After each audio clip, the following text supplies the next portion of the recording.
નમસ્કાર દોસ્તો, ચેનલમાં આપનું સ્વાગત છે। અમારી આજની વાર્તા છે કર્જ। શિક્ષક દિન હોવાથી આજનો દિવસ શાળામાં તમામ વિદ્યાર્થીઓ અને શિક્ષકો માટે ખૂબ જ ખાસ હતો।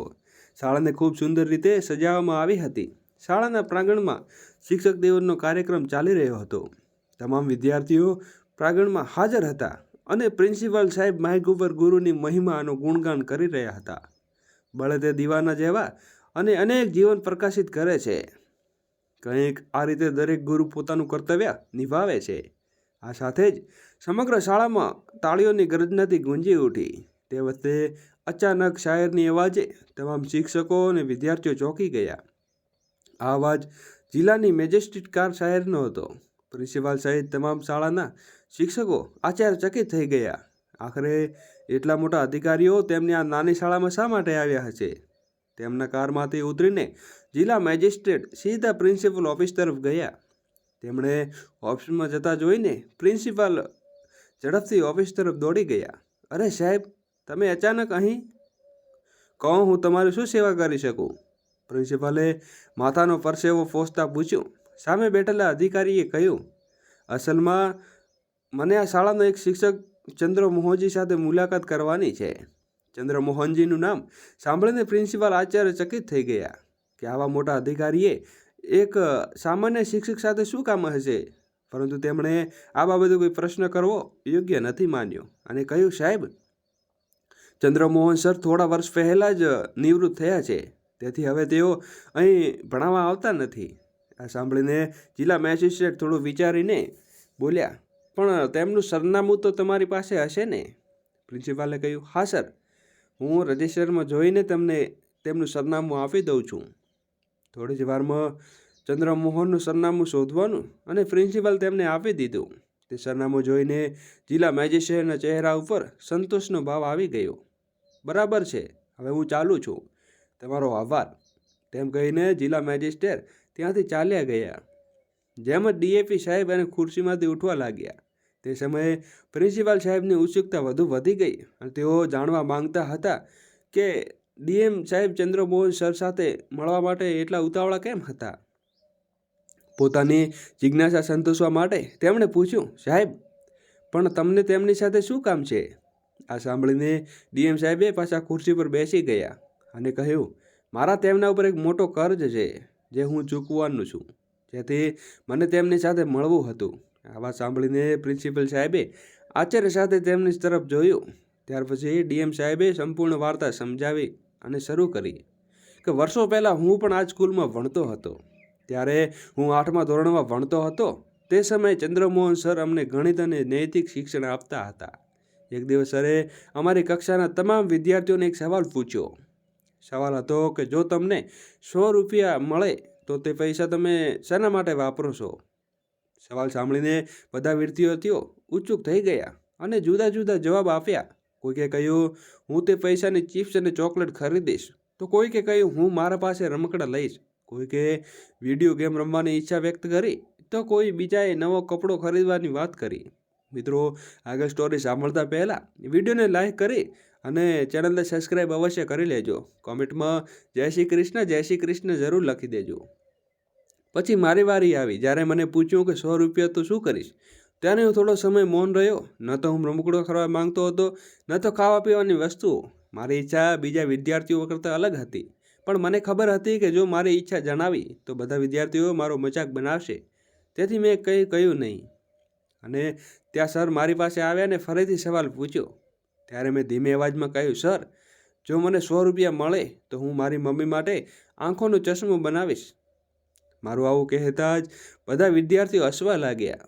તેમણે મારી ઈચ્છા બહુ અજાણવા લાગી।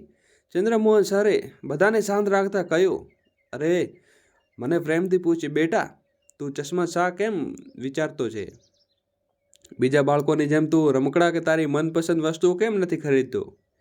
તારા પપ્પા પણ તારી મમ્મી માટે ચશ્મો બનાવી આપી શકે છે, શું નહીં? ત્યારે મેં તેમને કહ્યું, સર, જ્યારે હું ઘણો નાનો હતો ત્યારે મારા પપ્પાનું અવસાન થઈ ગયું હતું। હું તો તેમની યાદો પણ નથી કરી શકતો। મારી મમ્મીએ મને એકલા જ પાલન કર્યું છે અને ઘણી મહેનત કરીને મને ભણાવી છે।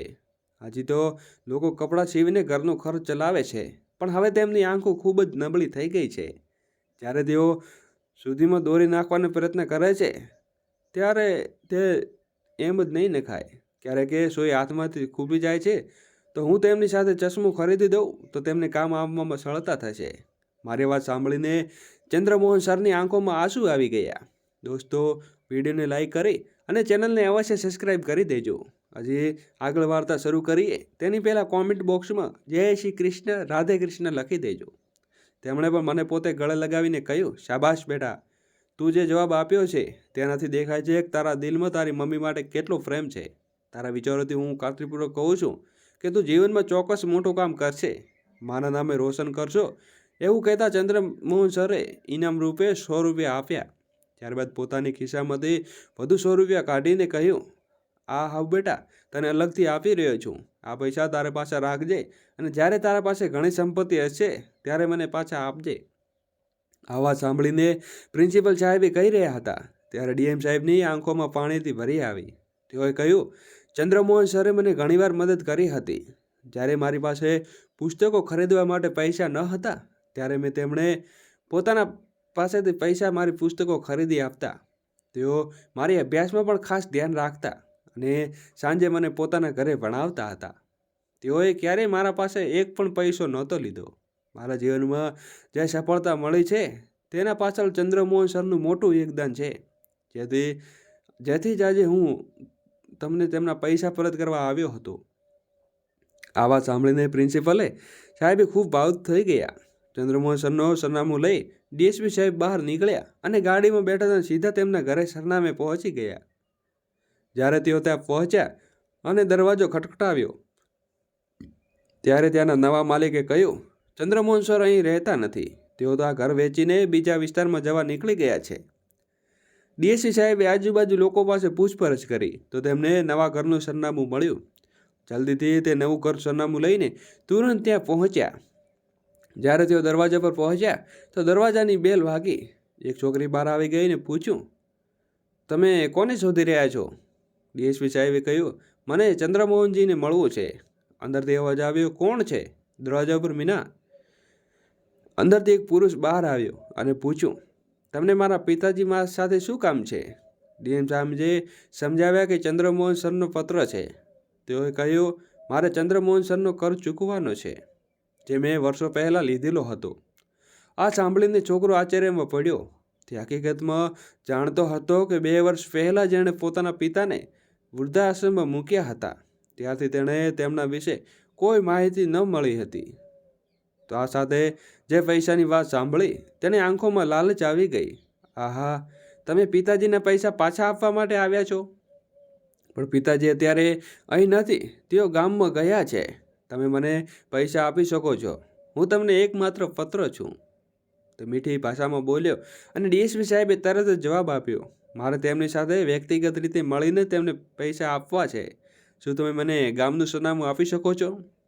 આ વાત સાંભળીને ચંદ્રમોહન સરનો પુત્ર ભયભીત થઈ ગયો અને બોલ્યો, પિતાજી, જ્યારે મારા પાસે આવશે ત્યારે હું તેમને આપી દઈશ. ડીએમ સાહેબે બોલ્યા, તમારા ચહેરા ઉપરથી સ્પષ્ટ દેખાઈ રહ્યું છે કે તમે જૂઠ બોલી રહ્યા છો. સાચું કહી દો, ચંદ્રમોહન સર આ સમય ક્યાં છે? ડીએસપી સાહેબે તેની સાથે કડક રીતે પૂછપરછ કરી તો તેણે આખું સત્ય કહી દીધું. તે બોલ્યો, 2 વર્ષ પહેલાં પિતાજીને વૃદ્ધાશ્રમમાં મૂક્યા હતા. ત્યારબાદ મેં તેમની પાસે કોઈ ખબર ન લીધી. સાહેબે ચંદ્રમોહનજીના પુત્ર પાસે જે વૃદ્ધાશ્રમનું સરનામું પૂછ્યું ત્યાં તે રહેતા હતા અને તરત જ તે વૃદ્ધાશ્રમ પહોંચ્યા. ત્યાં જઈને તેઓ સીધા મેનેજર પાસે ગયા અને ચંદ્રમોહનજી વિશે માહિતી લીધી. મેનેજરે તેમને સરનામા રૂમ સુધી લઈ ગયો. રૂમમાં પ્રવેશતા પહેલાં ડીએમ સાહેબે તેમના તમામ સિક્યુરિટી ગાર્ડને બહાર રહેવા કહ્યું, કારણ કે તેઓ સર સાથે એકાંતમાં મળવા માંગતા હતા. તેઓ અંદર ગયા ત્યારે જોયું તો ચંદ્રમોહનજી પથારી પર સૂતા હતા. તેઓ ખૂબ જ નબળા અને બીમાર લાગતા હતા. તેમનો ચહેરો ઝુર્રીઓથી ભરાઈ ગયો હતો અને તેઓ તેમની વય કરતાં વધુ વૃદ્ધ લાગતા હતા. આ દ્રશ્ય જોઈને ડીએમ સાહેબે ભાવુક થઈ ગયા. તેમને આગળ વધીને ચંદ્રમોહનજીના પગે સ્પર્શ કર્યો. ચંદ્રમોહનજી પૂછ્યું, તમે કોણ છો બેટા? મારે મળવા કેમ આવ્યા છો? માફ કરજો, હું તમને ઓળખી શક્યો નહીં. આ કહીને તેઓ બિછાનામાંથી બેસી ગયા અને ડીએમ સાહેબ એક ખુરશી પર બેઠા અને કહ્યું, સર, મારું નામ આકાશ છે. આકાશ મહેતા? હા, ઘણા વર્ષો પહેલાં જ્યારે તમે શાળામાં શિક્ષક હતા ત્યારે હું તમારો એક વિદ્યાર્થી હતો. આ સાંભળીને ચંદ્રમોહનજીને યાદ કરવાની કોશિશ કરવા લાગ્યા. તેમનું મેમરી હવે કમજોર થઈ ગયું હતું. ત્યારે આકાશે તેમને યાદ અપાવ્યું અને કહ્યું, સર, શું તમને યાદ છે કે એક વખતે તમે મને 100 રૂપિયા આપ્યા હતા? તેમાં તે 50 રૂપિયા ઇનામ તરીકે અને બાકીના 50 તમારી માતાના ચશ્મા માટે આપ્યા હતા. તમે એ પણ પૂછ્યું હતું કે જ્યારે મારી પાસે પૂરતા પૈસા હશે ત્યારે હું તમને 2 પાછા આપીશ. દોસ્તો, આવી ભાવિક ઘટના સમજ્યા પહેલાં સૌ પ્રથમ એકવાર વિડીયોને લાઇક અને ચેનલને સબસ્ક્રાઈબ અવશ્ય કરી લેજો. અને ત્યારબાદ જો તમે વહેલા હો તો નોટિફિકેશન ઓલ કરી દેજો. ત્યારબાદ તેમણે ઘણીવાર મદદ કરી હતી જેથી હું ત્યાં શીખવામાં પૂરું કરી શકું. આ સાંભળતા ચંદ્રમોહનસિંહ બધું યાદ આવી ગયું. તેમની આંખોમાં આંસુ આવી ગયા અને ધીમે ધીમે તેઓ કરતા ભીજાઈ ગયા. આકાશ આ જોઈને આશ્ચર્યચકિત પડી ગયો અને પૂછ્યું, સર, તમે આટલું રડી કેમ રહ્યા છો? શું તમને કોઈ મુશ્કેલી છે? જ્યારે વૃદ્ધાશ્રમના મેનેજર અંદરથી આવ્યા, બેટા, એ પિતાજી જેને વૃદ્ધાશ્રમમાં તેના એકમાત્ર પુત્રને ત્યાગી દીધા હોય એ આ સ્વભાવ સિવાય બીજું શું કરી શકે? આ પિતા જે પોતાના પુત્ર માટે દરેક બલિદાન આપતા રહ્યા છે, તેના જીવનમાં આગળ વધાર્યું, એ જ પુત્ર હવે આ ઉંમરે તેમને ઘરમાંથી કાઢી નાખ્યા. આ સાંભળીને આકાશની આંખોમાં આંસુ આવી ગયા. ત્યારબાદ ચંદ્રમોહનજી બોલ્યા, બેટા, મેં તે સમયે તને માત્ર 100 રૂપિયા આપ્યા હતા. મારી નાની મદદ તને આજે યાદ છે? અને તે પૈસા પરત કરવા માટે તું અહીં સુધી આવી ગયો. જ્યારે મારું પોતાનો દીકરો, જેને મેં મારું જીવન ત્યાગ કર્યો, મારી કદર પણ ન કરી શક્યો અને વૃદ્ધાશ્રમમાં મૂકીને જતો રહ્યો. કહેવાતા ચંદ્રમોહનજી ફફડીને રડી રહ્યા. આકાશે તેમના આંસુ પોચા કરતાં કહ્યું, પ્લીઝ સર, રડશો નહીં. બેડકિસ્મત હોય તે પુત્રો જે પોતાના માતા પિતાનું મહત્ત્વ ન જાણે. પછી ચંદ્રમોહનજી પૂછ્યું, બેટા, હવે તું શું કરે છે? આકાશ બોલે, સર, સ્કૂલ છોડીને પછી મેં મારી શીખવણી ચાલુ રાખી. 12મું પૂરું કર્યા પછી મેં નાના બાળકોને ટ્યુશન આપવાનું શરૂ કર્યું જેથી મારી આગળની શિક્ષણની માટે ખર્ચ મળતો રહે. મહેનત અને પરિશ્રમ સાથે મેં અભ્યાસ કર્યો અને આજે તમારું જે આકાશ જિલ્લા મેજિસ્ટર બની ગયો છે. આ સાંભળીને ચંદ્રમોહનજી ચહેરા ઉપર મુસ્કાન આવી. તેમણે આકાશની પીઠ થપકાવીને કહ્યું, શાબાશ બેટા, મને તું ગર્વ અનુભવે છે બેટા. મને ખાતરી હતી કે એક દિવસ સફળતાની જરૂર તારા પગ ચૂમશે. આજે તને આ ઊંચ પદ ઉપર જોઈને તારા અધ્યાપકને ખૂબ જ ગર્વ થાય છે. આકાશ આ સાંભળીને આનંદ અનુભવ્યો અને વર્ષો પછી પોતાના ગુરુ સાથે મળીને તે ખુશી થઈ ગઈ. બંને લાંબા સમય સુધી વાત કરતા રહ્યા. ત્યારબાદ ચંદ્રમોહનજીએ પૂછ્યું, આકાશ, તારી માતા કેવી છે? આકાશે થોડો ઉદાસ થઈને જવાબ આપ્યો, સર, મારી માતા ગ્રેન્સ વર્ષે સરગ સિધાર્યા છે. તેઓ લાંબા સમય સુધી બીમાર હતા અને થોડું મૌન છવાયું. પછી આકાશ બોલ્યા, સર, હવે આપ તમારું સામાન પેક કરી લો અને મારી સાથે ચાલી આવો. આ સાંભળીને ચંદ્રમોહનજી આશ્ચર્યચકિત થઈ ગયા અને પૂછ્યું, બેટા, તું મને ક્યાં લઈ જવાનો છે? આકાશ સ્મિત સાથે બોલ્યો, સર, આ હું વૃદ્ધાશ્રમમાં આપની જગ્યા નથી. હું તમને ત્યાં લઈ જયો છું જ્યાં તમને તમારું હોવું જોઈએ. આકાશે આશ્રમના મેનેજર સાથે વાત કરી અને ચંદ્રમોહનજીને પોતાના કારમાં બેસાડીને પોતાના ઘર તરફ રવાના થયો. જે કાર સાઇનબોર્ડ સાથે ઘર સુધી પહોંચી અને ગાર્ડ તાત્કાલિક ગેટ ખોલી દીધો અને આકાશે મોટું ને ભવ્ય ઘર જોઈને ચંદ્રમોહનજી નવાઈમાં પડી ગયા. ઘરના અંદર પહોંચીને આકાશે તેમને કારમાંથી ઉતાર્યા અને કહ્યું, સર, આજેથી આ ઘર તમારું છે. હવે તમે અમારા સાથે અહીં રહેશો. આ વાત સાંભળીને ચંદ્રમોહનજી ભાવ વિભોર બની ગયા. તેમના આંખમાંથી આંસુ વહેવા લાગ્યા. તેમણે આકાશને ગળે લગાવીને લીધો અને આકાશની પત્ની અને પુત્ર પણ બહાર આવ્યા. આકાશે તેમને ચંદ્રમોહનજી સાથે પરિચય કરાવ્યો. આકાશની પત્ની તેમના પગે સ્પર્શ કરીને આશીર્વાદ લીધા અને પુત્ર તેમની દાદા કહીને મળ્યો. પછી બધા ઘરમાં અંદર ગયા અને આકાશે પોતાની પત્નીને ચંદ્રમોહનજીની મદદ અને તેમનું મહત્ત્વ સમજાવ્યું. આ સાંભળીને તેની પત્નીનું ચંદ્રમોહનજી પ્રત્યે ખૂબ જ આદર વધી ગયો. ડીએમ સાહેબના ઘરમાં ચંદ્રમોહનજી સારી રીતે સંભાળ રાખતા હતા. આકાશનો પુત્ર તેમને દાદા કહીને મજાક મસ્તી કરતો. ધીમે ધીમે ચંદ્રમોહનજીના સ્વાર્થમાં સુધારો થવા લાગ્યો, પણ તે ક્યારેય પોતાના પુત્રની કરતૂત યાદ કરીને દુઃખી થઈ જતા. તેમની આંખો ભરી આવતી અને તેનો વિચાર એક આકાશને માત્ર 100 રૂપિયાની નાની આવી મદદ કરી હતી અને આજે જે આકાશને તે 100 રૂપિયાની કિંમત નહીં, નવી જિંદગી આપી ચૂકવી છે. સમય પસાર થતો રહ્યો. હવે ચંદ્રમોહનજીનો પુત્ર જે સરકારી નોકરીમાં હતો અને ચંદ્રમોહનજીનો પુત્ર હવે લાંચ લેવાની નિવૃત્તિમાં ફસાઈ ગયો છે. એક દિવસ તે લાંચ લેતા રંગે હાથે પકડાઈ ગયો અને તેના કેસ ઉપર નોંધાયો આરોપ, કારણ કે તેને નોકરીમાંથી સસ્પેન્ડ કરી દેવામાં આવ્યો છે. તે જાણતો હતો કે તેના પિતા હવે વૃદ્ધાશ્રમમાં નથી, પરંતુ જિલ્લા મેજિસ્ટ્રેટ આકાશ મહેતાના ઘરમાં રહે છે.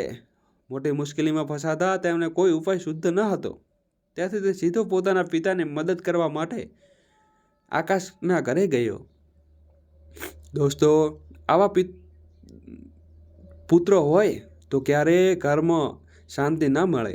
જ્યારે ગેટ પર પહોંચ્યો ત્યારે સિક્યુરિટીએ ગાર્ડ તેને રોકી દીધો. ચંદ્રમોહનજીના પુત્રએ કહ્યું, મારા પિતા ચંદ્રમોહનજી અહીં રહે છે, હું તમને મળવા આવ્યો છું. ગાર્ડ અંદર ગયો અને ચંદ્રમોહનજીને આ વિશે જણાવ્યું. બહાર કોઈ માણસ છે જે તમારો પુત્ર કહે છે તેને મળવા માટે આગ્રહ કરી રહ્યો છે. ચંદ્રમોહનજી બોલ્યા, તમે જાઓ, હું આવું છે. જેમ તેઓ ગેટ પર પહોંચ્યા ત્યારે તેમનો પુત્ર તેમના પગે પડી ગયો અને રડતા રડતા બોલ્યો, પિતાજી, મને માફ કરી દો. ચંદ્રમોહનજી ગંભીર અવાજમાં બોલ્યા, કોણ પુત્ર? મારો તો કોઈ પુત્ર જ નથી. મારા માટે તે દિવસે મરી ગયો હતો ને, જ્યારે મેં તેમને ઘરથી બહાર કાઢી દીધો અને વૃદ્ધાશ્રમમાં છોડી દીધો. હું તેની સાથે ઘણી મહેનત કરતો હોઉં કે હું વૃદ્ધાશ્રમમાં સહારે જરૂર છે, પરંતુ તેણે મારી એક પણ વાત નહીં માની. આ વાત સાંભળીને તેનો પુત્રએ ગુમગુમે બની ઉઠ્યો. તેના હાથ જોડીને કહ્યું, પિતાજી, હું મોટી મુશ્કેલીમાં ફસાઈ ગયો છું. મારો લાંચ લેવા માટે કેસ ચાલી રહ્યો છે અને તમામ પુરાવા મારા વિરુદ્ધ છે. હવે મને જેલમાં મોકલવામાં આવશે. મારી મદદ કરવા માટે તમને એકમાત્ર આશા છો. કૃપા કરીને આકાશ સાહેબ પાસે મારી સાથે વાત કરો.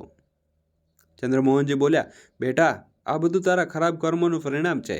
મેં તને હંમેશા સારા માર્ગે ચાલવાનું શીખવ્યું હતું, પરંતુ તું તારા શિખામણથી દૂર રહ્યો અને હવે તારા બુરા કર્મોની સજા મેળવી છે. તને ભગવાન પણ બચાવી શકે નહીં, કેમ કે આપણે જે વાવીએ છીએ તે જ ફળ સાચવવું પડે છે. આટલું કહીને ચંદ્રમોહનજી ઘરમાં પાછા ફરી ગયા અને ગાર્ડે કહ્યું, આ માણસને તરત અહીંથી બહાર કાઢી દો. આ એક ગુનાહિત છે. આટલું સાંભળીને પુત્ર નિરાશ થઈને ચાલ્યો ગયો. સાંજનો જ્યારે આકાશ સાહેબ ઘરે આવ્યા ત્યારે તેમણે આ સમગ્ર ઘટના જણાવી હતી. તેઓ પણ જાણતા હતા કે ચંદ્રમોહનજીનો પુત્ર કેટલો લાલચખોર અને ધૂર્ત છે. આ કારણે તેમણે તરત જ કેસને રસ લીધો નહીં. પણ આ દિવસે પછી ચંદ્રમોહનજી તેમના શિષ્ય આકાશ અને તેના પરિવાર સાથે આનંદપૂર્વક જીવન જીવવા લાગ્યા. મિત્રો, તમને આ વાર્તા કેવી લાગી? કોમેન્ટ કરીને, લાઈક કરીને અવશ્ય જણાવજો. ખાસ કરીને ચેનલને સબસ્ક્રાઈબ કરવાનું ભૂલશો નહીં. અને નવી વાર્તા સાથે ફરી મળીશું. આભાર. જય શ્રી કૃષ્ણ.